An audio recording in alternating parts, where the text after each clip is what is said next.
Hey everyone, in this video, a close look at the Goodyear Connector Ultimate gravel tires in 650B by 50mm. Now I've had these tires set up tubeless on a set of Ritchey Zeta GX gravel wheels on the Diverge, and I've got a whole nother video on my thoughts going 650B on a gravel bike that was designed around 700C wheels. But in this video, find out what I like and dislike about these particular tires after riding on them for a couple hundred miles. Okay, so these are the Connector Ultimate tires in 650B by 50mm, and they've been pretty awesome so far. Now when you think of Goodyear, typically you'd imagine tires for your car, but actually the company, which was founded in 1898, got its start making bicycle tires and has continued to do so all along. Now this newest offering is a gravel-oriented semi-knobby tire that weighs in at about 610 grams or a touch under in 650B by 50mm, which is less than the stated weight of 620 grams. Now this might sound somewhat heavy compared to other tires on the market, but keep in mind these are really wide tires, yet they didn't feel sluggish, and they did roll pretty well in most scenarios, but more on that in just a minute. Now they come in three different widths ranging from 35 to 50mm for the 700C version, but the 650B option only comes in a 50mm width,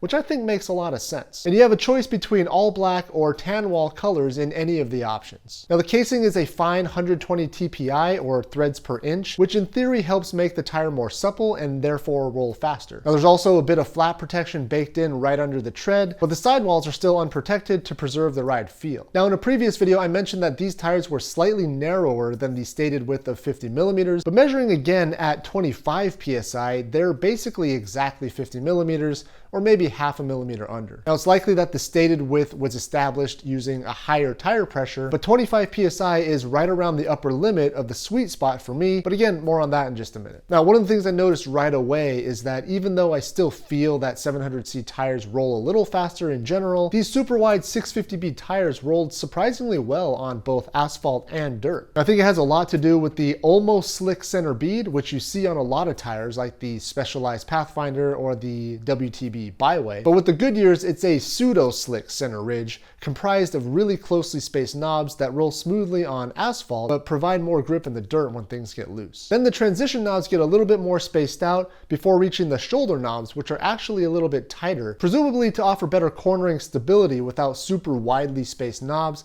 which can feel squirmy through hard cornering. Now the knobs themselves aren't super tall, but overall the traction has been fantastic. Now when I did venture off-road, which was most of the time, I was exclusively on Central and Southern California dirt trails during the summer, when it was super dry and often loose and dusty, which is easier to navigate than mud, but also presents its own set of challenges, particularly in the form of a loose layer of dirt and gravel over a hard-packed surface underneath. But even through loose over hard conditions, these tires did pretty well, and while a bit of sliding and drifting is unavoidable, it was generally predictable, and I never lost confidence while descending at speed. In short, I really like these tires, and despite their weight, they roll much faster than you'd expect. I also got 0 flats during the test period, which again amounted to about 200 miles, and there weren't even any indications that a puncture was sealed up by the sealant. So are there any things that I didn't like about these tires? Well, yes and no. Now, while other tires I've ridden have been more forgiving with suboptimal tire pressures, these Goodyears, in my experience, have a relatively narrow window of pressures that feel right. Now, I found that, like many tires, running too low a pressure makes the tires squirm and feel unpredictable through turns, while running them even a bit too high made them feel a little bit harsh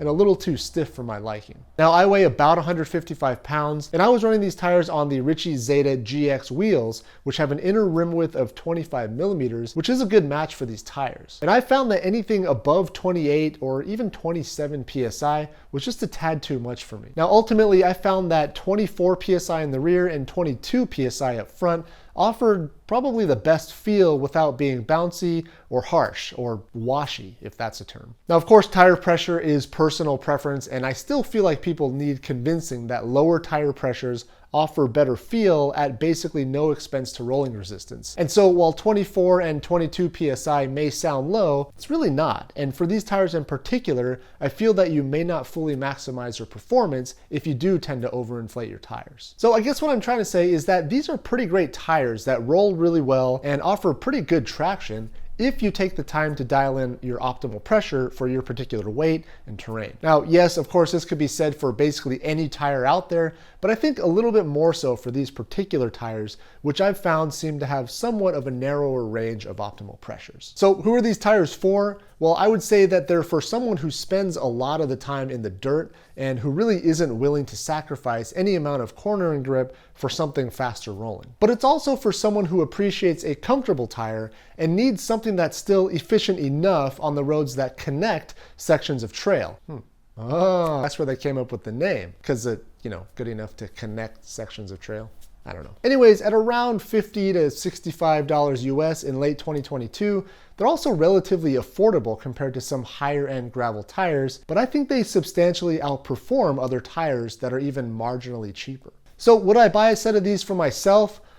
Yeah, I think I would. These are definitely on my short list of 650B dirt-oriented tires for when my Terravale Sparwoods wear out, which by the way are a pretty comparable tire in a lot of ways. So those are another option to check out if you're interested. All right, well that's gonna wrap it up for this one. Thanks for watching and thanks for subscribing to the channel if you haven't already, and I'll see you next time.